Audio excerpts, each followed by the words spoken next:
მინდა კითხოთ, იცით თუ არა, რომ იუსტიციის სახლი ევროპის საჯარო სექტორის დაჯილდოების გამარჯვებულია. სწორედ ამ თემაზე ვისაუბრებთ დღეს ჩვენ პროექტს მობილური იუსტიციის სახლი ევროპის საჯარო სექტორის დაჯილდოების ფარგლებში კარგი პრაქტიკის სერტიფიკატი მიენიჭა. მეც უკვე ამ თემის შესახებ ჩვენი სტუმარი იუსტიციის სახლის თავმჯდომარე ვახო ჟვანია გვიამბობს, რომელიც შემოგვიერთება ახლა სტუდიაში. პირდაპირ ეთერში ძალიან დიდი მადლობა. ხარ ჩვენთან ერთად. აი შეივსო ნახე მეგრელების მაგიდა. ძალიან დიდი მადლობა, რომ მობრძანდეთ ჩვენთან სტუდიაში. დავიწყოთ საუბარი და გითხარით პირველ რიგში რას ნიშნავს და რა მნიშვნელობა აქვს იუსტიციის სახლისთვის ამ დაჯილდოებაზე გამარჯვებას. პირველ რიგში მოგესალმებით, მივესალმები თქვენს მაყურებელს. გილოცავთ, დიდი წარმატება. მადლობა. ნამდვილად ძალიან კარგია ზოგადად იმედი ყოველთვის გამოირჩევა იმით, რომ ზუსტად იცის რა არის მნიშვნელოვანი და რაზე უნდა გაამახვილოს ყურადღება და დღესაც მე მგონი სწორედ ამიტომაც შევიკრიბეთ აქ დილიდან ამაზე სასაუბროთ. რას ნიშნავს ეს ზოგადად ჩვენი ქვეყნისთვის და იუსტიციის სახლისთვის. რა თქმა უნდა, ეს არის ძალიან დიდი გამარჯვება, მორიგი გამარჯვება, არა მარტო იუსტიციის სახლის, არამედ იუსტიციის სამინისტროს. ეს არის პირდაპირი აღიარება იმისა, რომ საქართველოს არის მოწინავე ქვეყნებს შორის, რომელსაც ძალიან კარგად ესმის თუ რას ნიშნავს მოქალაქის ინტერესი და როგორ უნდა იზრუნოს მასზე. აქედან გამომდინარე, ამ გადაწყვეტილებამ კიდევ ერთხელ ხაზი გაუსვა იმას, რომ იუსტიციის სახლის პროექტები, ინოვაციური პროექტები ყოველთვის ორიენტირებულია მოქალაქეზე, მოქალაქის ინტერესებზე, იმაზე, რომ რაც შეიძლება ხელმისაწვდომი იყოს ყველა ის სერვისი, რომელიც ჩვენ შემთხვევაში იუსტიციის სახლშია ხელმისაწვდომი და აქვს საუბარია 500-ზე მეტ სერვისზე. და ორი სიტყვით რომ აღვნიშნოთ და ხაზი გაუსვათ ზოგადად რას ნიშნავს მობილური იუსტიციის სახლი და რაში ვიყენებთ ამ პროექტს ჩვენ. მოგეხსენებათ, იუსტიციის სახლი არის 127 ლოკაციაზე ამ მომენტისთვის წარმოდგენილი, ანუ 127 ფილიალი გვაქვს, ასე ვთქვათ, სადაც გავცემთ სერვისებს, მაგრამ ბუნებრივია არსებობს ისეთი დასახლებული პუნქტები, რომელიც მოქალაქეთა რაოდენობით არ გამოირჩევა, პატარა დასახლებაა და ბუნებრივია ჩვენთვის თავარ პრიორიტეტს წარმოადგენს ის, რომ ამ სერვისებზე ყველას თანაბარი წვდომა გქონდეს. ანუ ჩვენი მიზანი არის ის, რომ საცხოვრებელი ადგილი არ უნდა იყოს გამსაზღვრელი სერვისებზე წვდომასთან მიმართებაში. ყველგან თანაბარი ხელმისაწვდომობა უნდა იყოს. ამიტომ შეიქმნა ესეთი ინოვაციური პროექტი მობილური იუსტიციის სახლი, რომლის მიხედვითაც ჩვენ შეგვიძლია კონკრეტულად შევარჩიოთ ლოკაცია. განთავსდება მობილური იუსტიციის სახლი მარტივად ამ ლოკაციაზე და ზუსტად იგივე სერვისები, 500-ზე მეტი სერვისი იქვე ადგილზე იქნება ხელმისაწვდომი. ჩაგეკითხოთ მინდა, რამდენ სოფელსა და რეგიონს ემსახურება მობილური იუსტიციის სახლები, თუ შეგიძლიათ რომ კი, რა თქმა უნდა, ძალიან კარგი კითხვაა და ამ მომენტისთვის ყველა რეგიონს ვფარავთ მობილური იუსტიციის სახლით. დაახლოებით 40-ზე მეტ ლოკაციაზე ვართ წარმოდგენილები. და ეს რამდენზე? 40-ზე მეტ ლოკაციაზე და ეს ლოკაციები იცვლება და ამ პრინციპი სწორედ ეგ არის, რომ მაგალითად თუ ერთ-ერთ დასახლებულ პუნქტში უკვე ამოვწურეთ საჭიროებები მოქალაქეების, უკვე განისაზღვრება კვლევის საფუძველზე ახალი ლოკაცია და მობილური იუსტიციის სახლი ამ ახალ ლოკაციაზე განთავსდება. პირობითად, ანუ უშგულში იყავით და მიიღეთ გადაწყვეტა მიდიხართ ჩხარას. პირობითად. აი შექმნის დღიდან 2021 წელს დავიწყეთ მობილური იუსტიციის სახლის პროექტი, 222 ლოკაცია დავუფარეთ უკვე და ეს ლოკაციები დროთა განმავლობაში იცვლება.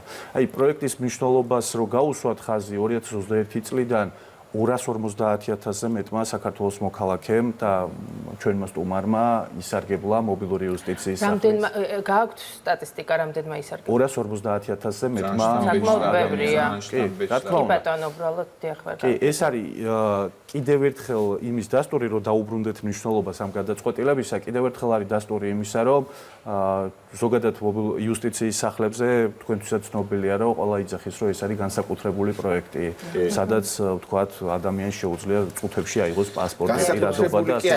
ცოტა სიამაყის საფუძველი ჩვენ გვიამაყება, როცა იქ შევიდეთ, საოცარი ხალხი ყავთ. ძალიან მოწესრიგებლები, პროფესიონალები, ერთმანეთზე უკეთესები და მადლობა ამისათვის. მიხარია, რომ ჩვენს ყველაზე მნიშვნელოვან ნაწილს გავუსვით ხაზი, თანამშრომლებს დღეს სხვათა შორის საატესტატო გამოცდები აქვთ და მინდა ყველას წარმატება ვაკეთოთ.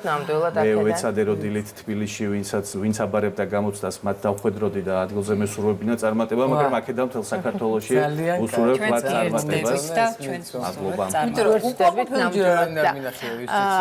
მოდით ახლა დაჯილდოების ცერემონიაზე ვისაუბროთ. ძალიან მნიშვნელოვან ჯილდოზე, რომელიც იუსტიციის სახლს გადაეცა. როდის და სად გაიმართება დაჯილდოების ოფიციალური ცერემონია? კი ბატონო, დაჯილდოების ოფიციალური ცერემონია გაიმართება 2026 წელს სექტემბერში.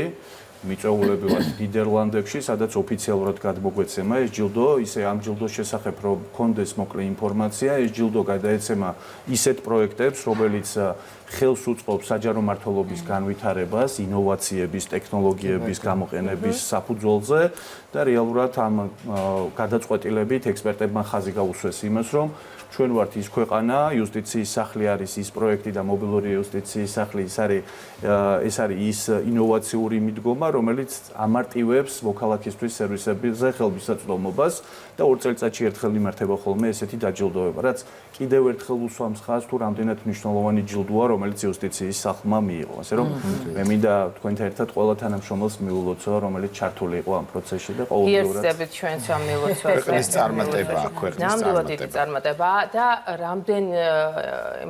რამდენ სერვისზე არის ხელმისაწვდომობა იუსტიციის სახლის მეშვეობით, მობილური იუსტიციის სახლის მეშვეობით. სხვაობა მობილური იუსტიციის სახლებსა და იუსტიციის სახლებს შორის არანაირი არ არის. 500-ზე მეტი სერვისი არის ხელმისაწვდომი ყველგან. ყველა სერვისი სარგებლობს და ეს სერვისების რაოდენობა იზრდება მობილური სახლებში. პირობითად, ეხლა ესეთ რამეს ვიკითხავ, მთაში მოვიყვანე ცოლი.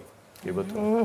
შემიძლია მივიდე მობილური იუსტიციის სახლში და ის დოკუმენტაცია, რაც არის გასაფორმებელი, შემიძლია შეგიძლიათ იქვე დაარეგისტრიროთ თქვენი ქორწინება და იქვე იქორწინოთ. შეიძლება იქორწინოთ რიტუალით ან ადგილზე, ასე რომ ნებისმიერ წერტილში, სადაც თქვენ იტყვით, რომ გსურთ ქორწინება, თავარია სიცოცხლის საფრთხის შემცველი არ იყოს. ადგილი ხო. თავარია სურვილი, დანარჩენი უკვე იუსტიციის სახლის საქმეა, რომელსაც უზრუნველყოფენ ძალიან პროფესიონალი ადამიანები. ვახოდა რომ გითხრათ სამომავლო გეგმების შესახებ, თუ გეგმება პროექტის გაფართოება, რა გეგმები გაქვთ? კი, რა თქმა უნდა, ამ გადაწყვეტილებამაც და ზოგადად ჩვენმა კვლევამაც ცხადყო და ამას მოქალაქეებიც ალბათ მარტივად ხედავენ, რომ ეს არის ერთ-ერთი გამორჩეული პროექტი, რომელსაც ჭირდება განვითარება. განვითარება ორი მიმართულებით შეიძლება დავყოთ. ერთი ეს არის ლოკაციების, თქვათ ახალი ლოკაციების გაჩენა, სადაც არსებული მობილური იუსტიციის სახლები გამოჩნდებიან და მეორე მობილური იუსტიციის სახლების რაოდენობის ზრდა. ჩვენ ორივე მიმართულებით მუშაობთ და სხვათა შორის როცა ვსაუბრობთ მობილური იუსტიციის სახლებზე, გარდა იმისა, რომ იდეა აქ დაიბადა და აქ განხორციელდა, თვითონ მობილური იუსტიციის სახლებიც აწყობილია, მე არ ვსაუბრობ ავტოტრანსპორტზე, არამედ შიგნით მთლიანად მოწყობაზე ქართველების მიერ, რაც ასევე ძალიან მნიშვნელოვანი ნაწილია. აქედან გამომდინარე, ჩვენ რაოდენობასაც გავზდით, რაც შესაძლებლობას მოგცემს ლოკაციებიც გავზარდოთ საქართველოს მასშტაბით და ბუნებრივია ჩვენნაირ ქვეყნები, რომლებიც ეხლა ვითარდებიან და თქვენ ხედავთ თუნდაც ეკონომიკური ზრდა რამდენად ესე სწრაფად წინ მიიწევს, ჩვენ ვცდილობთ, რომ რაც შეიძლება ეკონომიური საშუალებები არხები მოვძებნოთ სერვისის მიწოდებისა და ბუნებრივია მივაწოდოთ ზუსტად იგივე ხარისხის და შინაარსის სერვისი. მობილური იუსტიციის სახლი ზუსტად ესეთი პროექტია. ჩაკითხვას გავაკეთებ, ხო ბატონო. ანუ რა მაინტერესებს, იცით, ეხლა ჩვენ რთული რელიეფის ქვეყანა ვართ და კლიმატური პირობების მიუხედავად ეს იქნება შემოდგომა ზამთარი, იუსტიციის მობილური იუსტიციის სახლები სულ მუშაობს. კი, ნებისმიერ შემთხვევაში მობილური იუსტიციის სახლი სამუშაო დროს დახვდება მითითებულ ადგილას. მოკლედ ძალიან მაგარია. ძალიან საინტერესო თემა გქონდა, მე ვფიქრობ, ჩვენი სტუმარი იყო იუსტიციის სახლის თავმჯდომარე ვახოშვანია, რომელმაც მოგვეწოდა ძალიან საინტერესო ინფორმაცია. მადლობა სტუმრობისთვის. მადლობა წარმატებები მათ.